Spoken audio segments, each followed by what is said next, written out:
कमीना ते घटिया तरीन बंदा कहना वा। जिम्मेदार ने दुध चो के उन्हें पेश किया। जनाब सब तो कमीना ते घटिया तरीन बंदा हसद हुंदा है, यानी हसद करने वाला बंदा। मैं इसनूं इसलिए कमीना ते घटिया तरीन बंदा कहना वा कि इस तरह का बंदा मुकाम ते जाके मंजिल ते जाके भी कुछ हासिल नहीं करता, खाली दा खाली रह जाता है।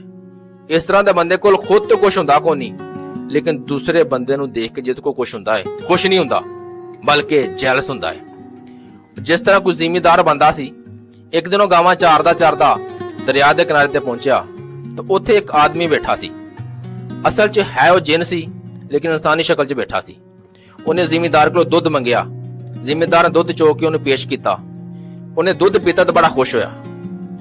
दूसरे दिन फिर गावां चारदा चारदा दरिया के किनारे ते पहुंचा। जिन उत्थे बैठा, उन्हें फिर दुध मंगया। जिम्मेदार ने दुध चोया, उन्होंने दिता। उन्हें दुध पीता तो बड़ा खुश होया। उन्हें जिम्मेदार नूं कहा, यार बंदा तो मैनूं नेक लगदा है, अच्छा बंदा लगदा है, लोगों नाल मुहब्बत प्यार करने वाला, मुश्किल वक्त दे काम आने वाला बंदा लगदा है। मंग तेनू की चाहिए? जिम्मेदार कहने लगा, मैनूं कोई गां दे दे। जिन ने उन्हें गां दी। जिम्मेदार शख्स गां नूं घर ले आया। उन्हें दुध चोना शुरू किया। उहदे घर दे बर्तन सारे भर गए, हमसायां दे बर्तन सारे भर गए, लेकिन गां दा दुध खत्म ना होया। हुण जिम्मेदार बंदा दुध बेचदा जाए, पैसे आउंदे जान, वो अमीर तरीन शख्स बन गया।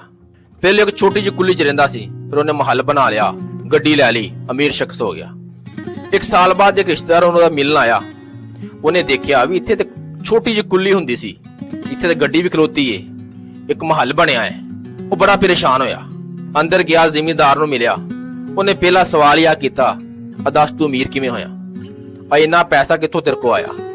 जिम्मेदार कहने लगा, यार वो सामने गां बजी है, दुध मैं चोना वा, वेचदा वा, दुध मुकदा को नहीं, मैं वेची जाना, पैसे आई जाते हैं तो मैं अमीर हो गया। रिश्तेदार ने पूछा भी तू गां कित्थों लई ते किवें लई?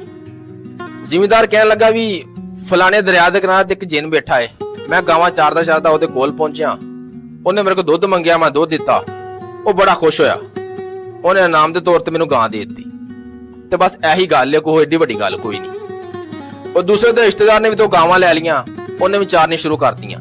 चारदा चारदा उस दरिया के किनारे ते पहुंचा। वाकई उत्थे एक बंदा बैठा सी, जिन्ने उस को भी दुध मंगया, उन्हें दुध चो के उन्हें दिता। जिन दुध पी के बड़ा खुश होया। उन्हें कहा, जवाना मंग, की मंगदा है? और जल्दी ना कहने लगा भी फलाने बंदे ने गां दी, गां वापस ले ला।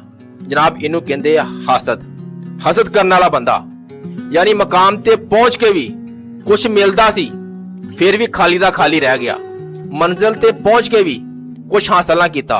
जनाब मेरा मतलब सी तुहानू गल सुनाना, बाकी तुसीं खुद समझदार हो। कहने का मतलब यह आ, अगर तुहाडा किसी ऐसे बंदे नाल तलक हैगा जिहड़ा बंदा हसद करदा है, तो उस तो जिन्ना भी दूर रह जांदा, उन्ना ही काम में दूर हो जाओ। दना लोगों का कोल है कि हसद बंदा इन्ना अपने दुख तो दुखी नहीं हुंदा, जिन्ना किसी दे खुश होण तो दुखी हुंदा है।